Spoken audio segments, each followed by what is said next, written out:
Thank you. Good evening, councillors. I'm Lorraine Siska, a resident for 70 years in West Melbourne, in the house I live in, and my concerns are heritage and height concern. And in this planning officer's report, much is made of an island site. Therefore, any aspect of this proposed development can be given a justification. Because it has no neighbours, the scale is appropriate. Because the streets are wide, the scale is appropriate. Because it is clearly the largest single site in the immediate area at around 2,400 square metres in the area, its scale is appropriate. I would contend that the scale is not appropriate given the Heritage Advisor's report that states at between 3 and 6 stories in height, the proposal would be the largest development within the immediate area, which is typically characterised by buildings of 1 to 3 stories in height. She suggests that viewed in isolation from the heritage precinct, the design approach is well considered, but a development no higher than 4 stories could be supported on the site.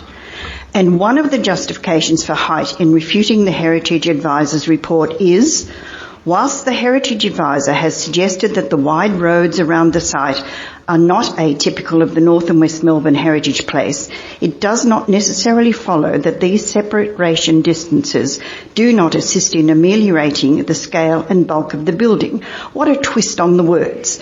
This shows such a regard for the context of the heritage character of the area and is just not true.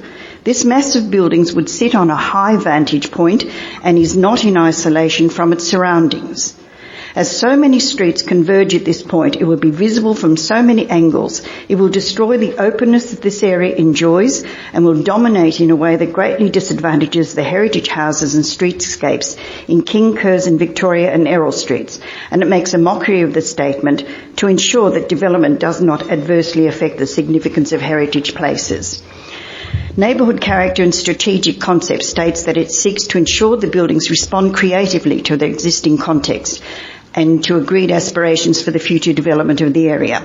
These buildings may be creative, but they do not respond to their existing context.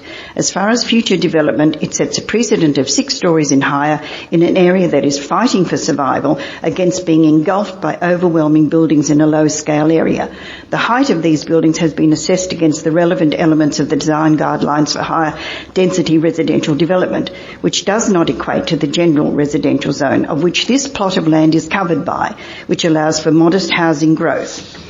I have other arguments, but I have given you this piece of paper. For most residents, the West Melbourne desired outcome would be a park that would connect all those lovely open spaces with the War Memorial and the underground toilet reserve. It would make a lovely gateway to the historic Errol Street shopping centre and certainly more aesthetic and people-friendly solution.